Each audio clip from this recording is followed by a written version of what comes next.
వైకుంఠ ఏకాదశి సందర్భంగా కడప జిల్లాలోని చాలా ఆలయాల్లో స్వామివారి దర్శనం కోసం భక్తులు బారులు తీరారు. తెల్లవారుజాము నుంచే ప్రత్యేక పూజలు నిర్వహించారు. ఉత్తర ద్వారంలో స్వామివారిని వీక్షించిన భక్తులు పులకించిపోయారు. జిల్లాలో ప్రధానంగా ఉన్నటువంటి దేవుని కడప శ్రీలక్ష్మీ వెంకటేశ్వర స్వామి ఆలయంలో ఉదయం నుంచే భక్తులు స్వామివారిని ఉత్తర ద్వారం నుండి ప్రవేశించి దర్శించుకున్నారు. ఇక ఒంటిమిట్ట శ్రీ కోదండరాముని ఆలయంలో మండపాన్ని సుందరంగా పుష్పాలతో అలంకరించారు. ఉత్తర ద్వారంలో గరుడ వాహనంపై భక్తులకు దర్శనమిచ్చారు స్వామి అమ్మవార్లు. దర్శనం తర్వాత టీటీడీ ఆధ్వర్యంలో తీర్థ ప్రసాదాలు భక్తులకు అందజేశారు. క్యూ లైన్లలో భక్తులకు ఎటువంటి అసౌకర్యం కలగకుండా పటిష్ట బందోబస్తు ఏర్పాటు చేశారు.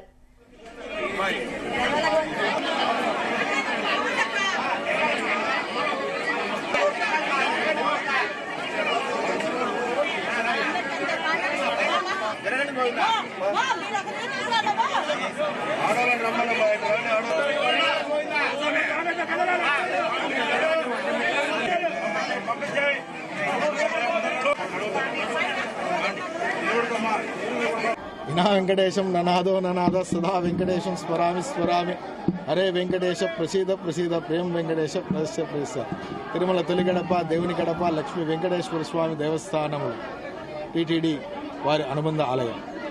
స్వామివారి ఉత్తర ద్వార దర్శనం వైకుంఠ ఏకాదశి సందర్భంగా ఉత్తర ద్వార దర్శనం స్వామివారి గరుడ వాహనం మీద వెంచేపు చేసి ఉత్తర ద్వారం గుండా భక్తులందరికీ దర్శనం కల్పిస్తున్నారు.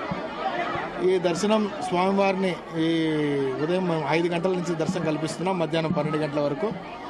ఈ దర్శనం స్వామివారి వైకుంఠ ఏకాదశి పర్వదినం సందర్భంగా వచ్చి స్వామివారిని ఈ ద్వారం గుండా వచ్చి స్వామిని దర్శనం చేసుకుంటే విశేషమైన ఫలితం లభిస్తుందని తెలియపరుస్తుంది. ఇంటికాడికి అవునా